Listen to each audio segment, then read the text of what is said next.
Well, gamers, I'm sure you all know by now the upsetting news that was brought upon the gaming community. PlayStation has announced that starting January 2028, they will be a digital-only company and no longer be producing physical game discs.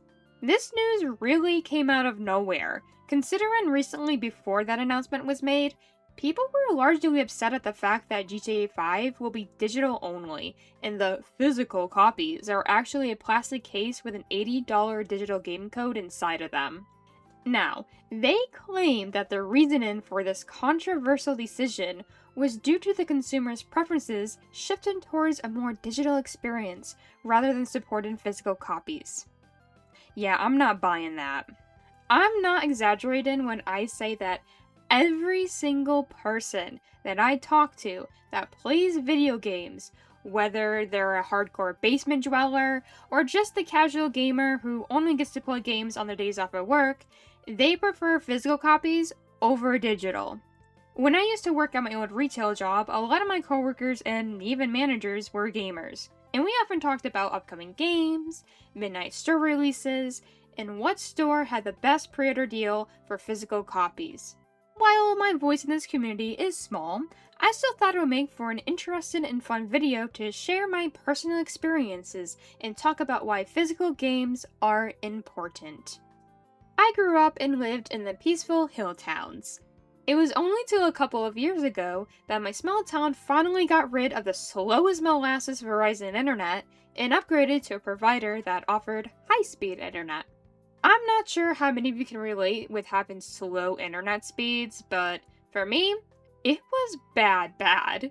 If my brother was watching Netflix in his room, I could not play any online video game without the servers lagging so bad that it became literally unplayable. Even sharing my screen through Discord to my long-distance partner was near impossible if anyone in my household decided that they wanted to watch the newest episode of Glee. Updating an online game, or even worse, downloading a new digital game is not easy with terrible internet. At the minimum, it would take 8 hours to update an online game like Overwatch or Fortnite.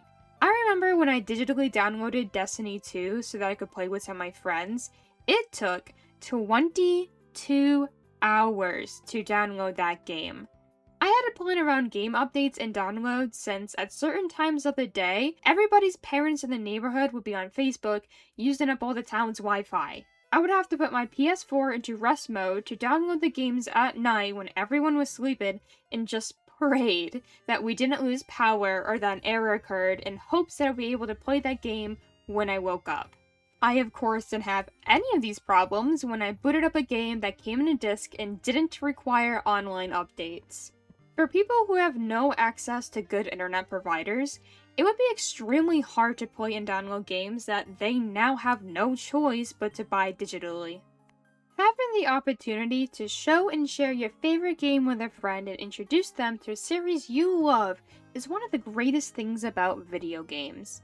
When I was younger, I used to have to bring my copy of Carnival Games for the Wii to my friends' birthday parties and sleepovers since I was the only person in my group that owned the game and that was our dedicated party game. My friend group was also heavily into the Just Dance series and I only own Just Dance 2, which so happens to be the best Just Dance game by the way. So sometimes one of my friends would bring over her copy of Just Dance 3, so we would have more songs to dance to. Imagine if back then, those games were digital only. I could get away with bringing a disc to my friend's house, but no way would my mom ever allowed me to walk out that door with an entire console. I wasn't even allowed to bring my DS to school, so yeah, that Wii was not making it to the car. I wouldn't have been able to have so many memories of playing these Wii games with my friends since not every friend was fortunate enough to buy the games themselves. One of my old friends in high school was interested in the Pokemon series but could never quite afford the games. I decided to let them borrow some of my older Pokemon games so they could get into the series and we would have another thing to bond over. They ended up really liking the series, and I had a lot of fun introducing them to the other games, and it was really nice just to have another person to talk to about a game series that I love. Video games are an easy and fun way to connect with people and deepen friendships. It's a lot easier to just hand someone over a physical disc than either lending them your entire console or giving them access to your gaming account every time they want to play your game due to it being all digital. If it wasn't for the secondhand video game market, I wouldn't have been able to grow up playing video games and fall in love with the hobby. Every time my mom went out to the mall, she would stop by GameStop or a small independent video game store and look through the used game section and buy whatever game was the cheapest, but also a game my mom would think that my brother and I would both enjoy. There were multiple times when a new game came out in a popular series that I enjoyed, I wasn't able to get it right on release. Instead, my mom would wait a couple of weeks or even a month, since by that time, someone would have returned a used copy and GameStop would resell it at a discount. Honestly, I think that the mainline Pokemon games were really the only series that my mom would buy at full price back then, since they were either for my birthday or Christmas presents. Even back then, I was a huge Pokemon fan, so she knew that those games were always a safe bet and didn't have to worry about wasting a good chunk of money on a game I didn't like. Not everyone is fortunate enough to buy every new game that just comes out at full price, and they actually depend on buying or trade-in for used games. When PlayStation games go digital only, I highly doubt that they will lower the price and have annual sales on their games months after release.